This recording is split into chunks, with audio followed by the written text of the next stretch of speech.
So, did any of you guys have one of those vehicles that you just know you're going to end up having for the entire rest of your life? I've had this old 79 Chevy C10 camper special since 2007. Drove this thing hard, rebuilt the motor, and being it's got 16.5 rims on it, it's really limited for tire selections. So when I got this truck, I got new tires for it on the OEM rims. The dude said, be careful with these tires. They're hard to come by. There's not a whole lot left in the warehouses. So I drove on this thing for quite a few years until I stuck something through the side of the tire. Ever since then, truck's been sitting. So we're going on probably 15 years? No, so we're going on every bit of 10 years. This thing's been sitting. So I figure I'd get around to at least getting this thing running again. Put some fresh gas in it. All the gas that was in the tank evaporated out. I'm cheating, trying to get the fuel system to prime. Got a blower sitting, pushing into the gas tank. As you can see, the fuel lines are not flowing. Stretched out an air hose because this thing's at the other end of the yard. So we got 150 foot of air hose coming from the shop. We're going to blow some air through this thing and see what happens. I heard a little pop when I initially put the air to it, so I know the pickup in the gas tank was plugged, so that kind of blew that out. Now we're going to turn around and put some pressure to the actual fitting and see if we can create a vacuum and suck the fuel up and out of it. If we can get fuel to flow down the line, hopefully we can get the fuel pump to pick up the fuel. It's an old fuel pump. Like I said, this thing's been sitting a long time. So I did buy a new fuel pump because I have a feeling that this old one's not going to work. We're going to try it anyways, see what happens. Yep, we got fuel. Cool. Looks yellow, smells horrible. Not expecting the best thing, but see if we can get some more fuel to flow up through here. It's a little tricky getting the right angle, but here we go. Cool. We got fluid. Now, hopefully, we can hook battery up to this thing, get this thing cranked over.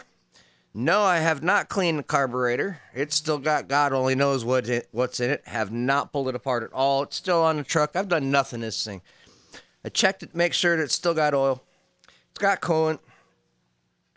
I'm hoping with the fact that it's being cranked over and not starting, it's actually priming the oil system because, again, hasn't been started, hasn't been cranked over in forever. So we know there's no oil coating anything inside this engine anymore. It's all drained down. And while this is a two-wheel drive C10, I did turn around, and when I first got it, I put a 3-inch body lift on it, 35-inch tires, got it up off the ground, make the two-wheel drive look kind of four-wheel drive, get a little extra ground clearance around here in Florida with the sugar sand. We really, really kind of need the extra fluffy tires to get the floating on top of the sand. If you dig down into this sand, you just dig forever. So you want to float on top of it. You don't want to dig down through it. The other neat thing about these small block Chevys is stuff's real easy access. So you come in through the fender well, pull the old fuel pump off, get the old lines off. Now I'm checking the lines. These are actually getting hooked up to see if the pump works. I should have just put the other fuel pump on it, but hey, try one, see if it works, go to the other one. Big old heavy ass battery, get it up and in there. Yep, that truck is tall. And the tires are flat as flat can be, so only imagine if those 36s were aired up. Yeah, it'd probably be another foot up there. Front of that truck probably be nose level to me. Yes, I am short, but not much I can do about being short. Kind of the cards I was dealt. Now, if you guys want, reach down there, hit that like button. Really helps out the channel. Subscribing to the channel makes it so that you don't miss out on cool content. Lots and lots of off-road content. Dirt bikes, quads, trikes, builds, track runs, motocross racing. I do throw car work in from time to time. typically my own stuff or something that a really close friend brings in that needs done,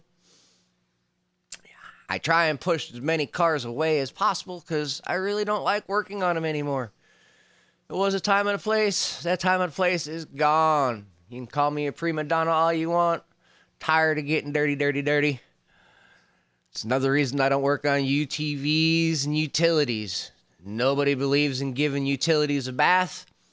So the first thing you got to do when you get a utility to work on is give it a bath outside, because those things will dump 50 pounds of dirt on you. And you got to clean the shop. So yeah, aside from taking an hour, hour and a half to get those things to where you can actually work on them after you've taken all the plastics off of them, they're nasty, gnarly, dirty, and nobody really maintains them. So yeah, no utilities, no side-by-sides, race bikes, because we like going fast, we like jumping, we like flying through the air. This is a motocross community mainly, but we have a lot of fun. We goof around, try and have good times. Really, really appreciate the views and everybody clicking on these videos and watching them for as far as you possibly can. It really, really helps out the channel. As I turn this motor over, you can see there's no fuel pumping up to that glass bowl for the fuel filter. So this pump is no good. So, turn around, pull the old one off, get down in there, get the new one in place, and of course, the new one's got an elbow on it for the fuel line to go on. It's not pointed in the right spot. Why would it be? Double checking to make sure there's fuel in there. New pump, still cranking over. Nothing. Battery's half dead. I know that's probably part of it, but we're not pumping any fuel whatsoever. So, yep, we got to figure out how to get fuel to this engine so we can get it running. It's a last-ditch effort before I give up for the day. See if we can get this thing to fire. We'll splash some gas down in the carburetor. Is there enough battery for this thing to spin over and at least cough? I'd be happy with a cough, burp, or fart. It really doesn't matter at this point. Like I said, it's been a long time that this thing's been sitting. Be happy to hear it go. But she's going to give me a whole lot of no today. Make sure you stay tuned. We're going to get this pig running, fired up, moving around again on her own power.